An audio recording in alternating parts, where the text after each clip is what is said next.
जो आप सामने कोड नंबर देख रहे हैं, अगर आपका ये कोड नंबर नहीं है तो आपको आपके कोड के वीडियोस डिस्क्रिप्शन बॉक्स में ऊपर ही ऊपर मिल जाएंगे, वहां जाकर आप देख सकते हैं। और बैकग्राउंड नॉइज आपको सुनने को मिल रही होगी, उसके लिए सॉरी। और इसके साथ साथ एक लास्ट बात कि जो मैं जवाब दे रहा हूं वो हो सकता है कि आपके जवाब थोड़े अलग हों और आपके भी ठीक हों। मतलब जैसे वाक्य की बात करूं तो वाक्य में एक जवाब नहीं, दो तीन जवाब हो सकते हैं, तो आपके जवाब भी ठीक हो सकता है। दो चार शब्द आपने आगे पीछे कर दिए और मैंने आगे उससे अलग लिख दिया हो, तो ये मत समझना कि सर जो बता रहे हैं वही ठीक है, हो सकता है आपका भी ठीक हो, तो माइंड या टेंशन मत लेना। चलिए शुरू करते हैं। दूसरा का क भाग है, इन खबरों से हिंदुस्तान में सनसनी फैल रही थी। मिश्र वाक्य में बदलना है, ये खबरें ऐसी थी जिससे हिंदुस्तान में सनसनी फैल रही थी। ये इसका उत्तर हो सकता है।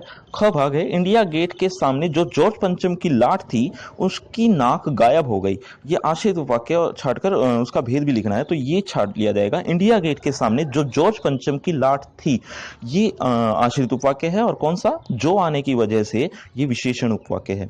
चलिए अगला देखते हैं। हाँ, एक और बात, विशेषण उपवाक्य की जगह आपने विशेषण आश्रित उपवाक्य लिख दिया तो भी ठीक है, और विशेषण उपवाक्य लिख दिया तो भी ठीक है, बात एक ही है। ग भाग, मुड़कर देखा तो अवाक रह गए। अवाक रह गए, इस रचना के आधार पर वाक्य का भेद लिखिए, तो ये संयुक्त वाक्य है। घ भाग है, बीज इकट्ठा हो तो सूरजमुखी की खेती की जाए। सरल वाक्य में बदल कर लिखना है, तो ये आएगा, बीज इकट्ठा होने पर सूरजमुखी की खेती की जाए। ये इसका उत्तर हो जाएगा। तीसरे का उत्तर देखिए, क भाग, ये वाच्य के लिए है, आओ बैठा जाए, कर्तृवाच्य में बदलना है, आओ बैठें, ये इसका उत्तर हो सकता है। ये इसका अलग अगला जो है ये उसका उल्टा कर दिया है, अब चलें, इसको उल्टा करके लिख, जैसे यहाँ बैठा लिख दिया, यहाँ चले लिख दिया, बात एक ही है, इसको एक दूसरे को विपरीत ही है। तो यहाँ बैठा जाए आ गया, यहाँ चला जाए आ जाएगा, अब चला जाए, ये इसका उत्तर हो जाएगा, भाववाच्य में परिवर्तित हो जाएगा। और ये भाववाच्य में था ही, इसको कर्तृवाच्य में बदलना था। ग भाग है, नवाब साहब ने संगति के लिए उत्साह नहीं दिखाया। कर्मवाच्य में बदलना है, तो नवाब साहब द्वारा संगति के लिए उत्साह नहीं दिखाया गया, ये कर्मवाच्य में बदल जाएगा। अगला है, उन्होंने हमें बुलाया, कर्मवाच्य में बदलना है, उनके द्वारा हम बुलाए गए, ये इसका उत्तर हो सकता है।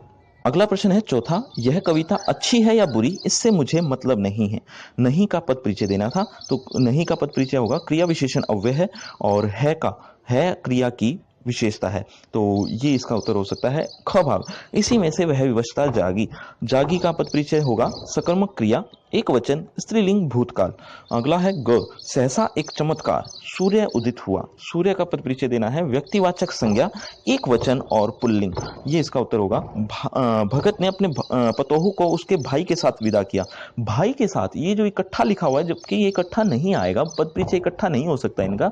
भाई का अलग पद परिचय होगा, के साथ का पद परिचय अलग होगा, तो ये मिसप्रिंट हुआ है या कुछ ना कुछ गड़बड़ हुई है, एक साथ इकट्ठा नहीं होना चाहिए था। भाई का अगर आपने अलग अलग लिख दिया तो आपका ठीक माना जाएगा, गलत नहीं होगा। आपने इकट्ठा लिख दिया तो उनको गलती समझ में आती है, तो वो आपका ठीक कर देंगे, आप निश्चिंत रहें इस चीज के लिए। भाई का पद परिचय होगा जातिवाचक संज्ञा, पुल्लिंग, एक वचन, और के साथ का पद परिचय होगा संबंध बोधक अव्यय, तो ये इसका उत्तर होगा, के साथ का अलग से। अगला है पांचवा, निम्नलिखित में से किन्हीं चार प्रश्नों के उत्तर लिखिए।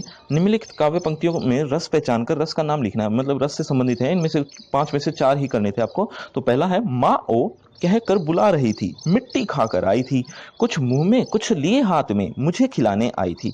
इसका पद परिचय होगा, सॉरी पद परिचय कह रहा हूं, इसमें जो रस होगा वो वात्सल्य रस है।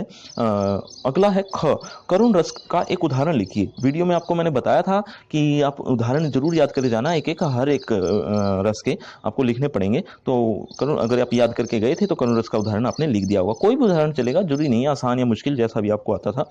अगला है, आलंबन को सुधारण स्पष्ट कीजिए। आलंबन की परिभाषा लिखनी थी उदाहरण के साथ, तो अगर आपको आती थी तो लिख दी होगी आपने। घ भाग, उत्साह किस रस का स्थायी भाव है। उत्साह, उत्साह रस, सॉरी उत्साह जो स्थायी भाव है वो किस रस का है, वीर रस का, तो यहाँ उत्तर आएगा वीर रस। आपको मैंने टेबल दी थी, उस टेबल में आपने देख ली होगी। गोपियों की विरह दशा के भाव किस रस के अंतर्गत आते हैं। ये जो आपका सूरदास के पद पहली कविता है उसमें से आप पूछा गया है कि वो किस भाव के अंतर्गत आ रहे हैं, यानी कौन सा रस है उसमें। तो आपने अगर लिख दिया दो में से एक, कौन से दो में से, एक तो श्रृंगार रस, अगर श्रृंगार रस की बजाय वियोग श्रृंगार रस लिख दिया तो और भी अच्छी बात है, श्रृंगार रस भी गलत नहीं है। और दूसरा है करुण रस, तो वियोग श्रृंगार रस या करुण रस में से दोनों में से एक भी लिख दिया आपने तो आपका ठीक माना जाएगा।